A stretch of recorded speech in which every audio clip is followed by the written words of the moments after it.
to this massive public health crisis, I might not say yes exactly, but I would definitely say, uh-huh.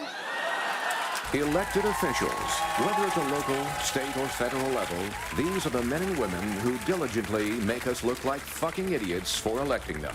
Let's meet another in our ongoing series, People Who Somehow Got Elected. This week's person who somehow got elected, Glenn Grothman, U.S. Representative from Wisconsin's 6th District, the picturesque home to cheeseheads, and that creepy prosecutor from Making a Murderer.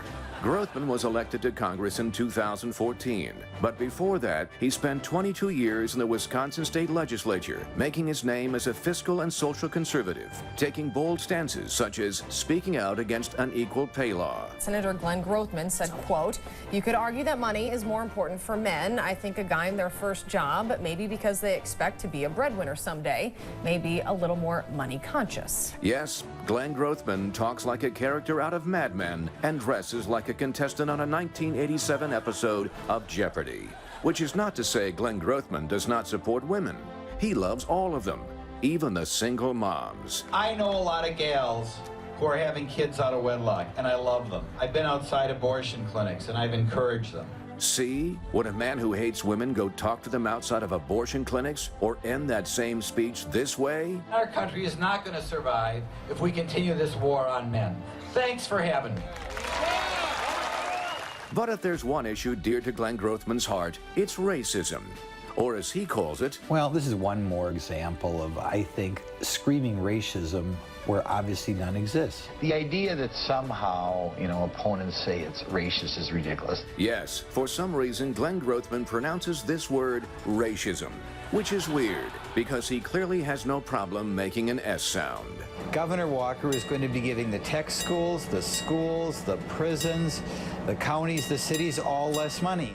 And Grothman's obsession with race is especially strange, given that his district is so overwhelmingly white. It wasn't just the location of the state's 2015 Polka Hall of Fame Awards, it was also the birthplace of Oshkosh Bagosh, the closest wardrobe equivalent to dressing your child in an actual banjo. But that doesn't mean Grothman can't link racism to any story. Take Planned Parenthood. Given the racist background of Planned Parenthood, and not liking people who are not white, I wonder if one of the reasons why Planned Parenthood likes to do these sex-selective abortions is disproportionately they're done on people of an Asian background. Incidentally, that's 100% false. But that's just scratching the surface of Grothman's race-based opinions. He's also opposed to making Martin Luther King Day a holiday. I would bet the vast majority of African Americans, as the vast majority of everybody else, isn't doing anything for Martin Luther King on Martin Luther King Day. I think most employees who are off are shopping at the mall. Maybe they're taking an extended vacation somewhere over the weekend.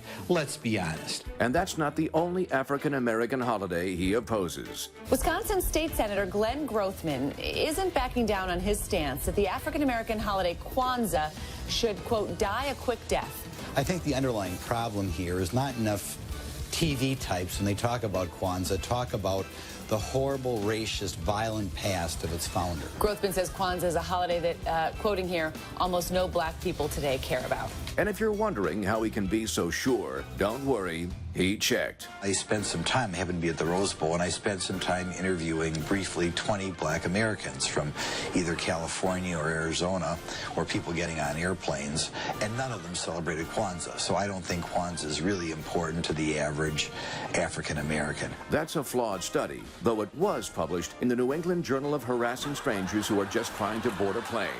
But Glenn Grothman knows whether it's African Americans at airports or women at abortion clinics, everyone's entitled to his insane opinions. And that's why it's so remarkable that Glenn Grothman is a politician who somehow got elected. That's our show. Thank you so much for watching. See you next week. Good night.